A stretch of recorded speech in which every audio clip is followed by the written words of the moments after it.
Hi guys, আসসালামু আলাইকুম। ওদের আনি সুন্দর করে আমি কেন টার্কি মুরগোর ডিম সিদ্ধ দিলাম ফার্স্টটা। সুন্দর করে সিদ্ধ দিয়ে এগুলারে লামাইলাম কেন ঠান্ডা পানি লামাইয়া এগুলারে আমি সুন্দর করে চুলাইলিম।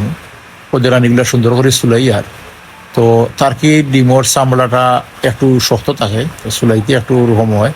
তো বালাহরি সুন্দর করে আমি চুলাইলাম, চুলাইয়া বালাহরি দইয়া রাখলাম আমি ওখানো রাখিয়া এগুলারে আমি এখন কিছু ওই যে আলু স্লাইস করে কাটিয়ে রাখছে ওদের আনে আলু আলু সুন্দর করে কাটিয়া দইয়া পরিষ্কার করিয়া এগুলারে তেল দিয়া তাওয়াত আর তাওয়াত তেলের মাঝে এগুলারে বাজিলিম সুন্দর করে 2 ফিট বালা করে উল্টাইয়া পাল্টাইয়া বাজিয়া যে সময় দেখো এগুলো একটু ব্রাউন কালার হয়ে গেছে তখন এগুলারে আমি লামাইয়া অন্য পাত্রের মধ্যে রাখবো আর সুন্দর একটা রান্না করার চেষ্টা করবো। ওদের আমি এগুলা প্রায় ব্রাউন কালার হয়ে গেছে।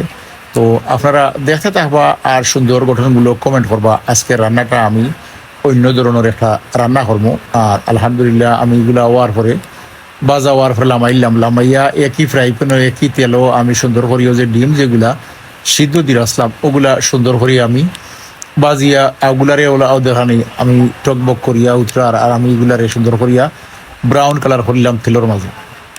যে সময় এগুলো দেখলাম ব্রাউন কালার হয়ে গেছে তখন আমি আস্তে আস্তে এগুলারে লামাইয়া রাখি দিলাম। একই ফ্রাই প্যানও আমি সুন্দর করে রসুন দিলাম, রসুন রে ব্রাউন কালার করিয়া পেঁয়াজ দিলাম, পেঁয়াজ রে কিছু সময় বাজিলাম বালাহরি বাজার পরে এরপরে আমি এক একে মশলা আরও দিব।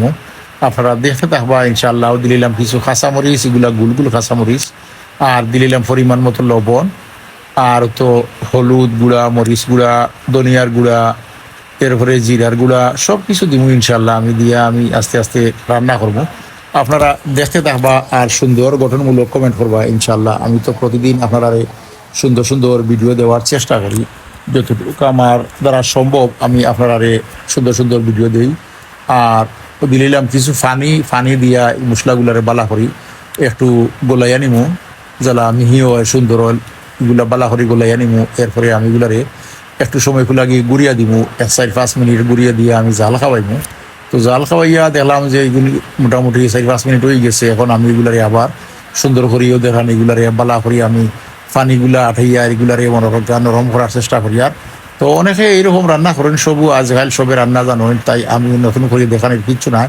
তো আমি মাঝে মধ্যে দেই এইরকম কই, কিন্তু যারা নতুন রাঁধুনি রান্না জানেন না আমার একটু ফলো করেন যদি, তো হয়তো ইনশাল্লাহ রান্না শিখতে পারবো। আর আমিও দেখানি কিছু কিছু জুল রয়েছে, জুলের মধ্যে আলুগুলা দিলাম একটু সিদ্ধ লাগে দিয়া কিছু সময় আমি এগুলারে নাড়াছাড়া করিয়া এরপরে আমি কিছু সময় গুড়িয়া দিব, গুড়িয়া দিয়ে এগুলারে একটু সিদ্ধ করে নেওয়ার চেষ্টা করবো। আর এগুলা কিছু সিদ্ধ হওয়ার পরে আমি ওদের আনি কিছু দিলাম আরও জিরার গুঁড়া পরিমাণ মতো দিয়া সুন্দর করে এগুলারে বালা করে আমি খসাই আনিব। আর দিলাম ডিম দেখানি, ডিম দিয়া বালা করে এগুলারে আমি খসাই উসে আনিব। আর আস্তে আস্তে দেখতে থাকবা সুন্দর আমার ভিডিওটা লাস্ট পর্যন্ত দেখবা। এগুলারে ডিমগুলারে একটু আমি খাটা করে দিছি, ওদের আনি কিছু খাটা ডিম দেখা যায় বুঝলা বিক্রি মশলা ঢুকে, ও কারণে একটু যে খাটা করে দিলাম চাকু দিয়া। আপনারা যে যে আতর গেছে যে তা আছে ওরকম কিছু খাটা করে দিবা, তো মশলাগুলাও ভিতরে ঢুকে। অনেকে কয়েন যে আস্তা ডিম রান্না হলে ভিতরে মশলা ঢুকে না, তো আমি কিছু খাটা করিয়ে দিলাম, একটা বেশি খাটে গেছে।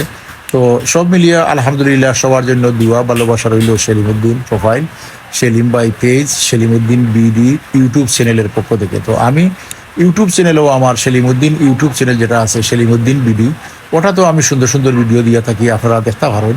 আর আমি লবণ চেক করলাম, চেক করে দেখি লবণে হয়ে গেছে, তাই আমি আরও ঘুরি আরও 5 মিনিট থাকি 7 মিনিট আমি রাখবো। লোহা আগুনে তো একটু মজিবো, খাইতে একটু স্বাদ লাগবো ইনশাআল্লাহ। তো আমি কিছু সময় গেলে ঘুরিয়ে দিলাম। ধন্যবাদ সবাইকে।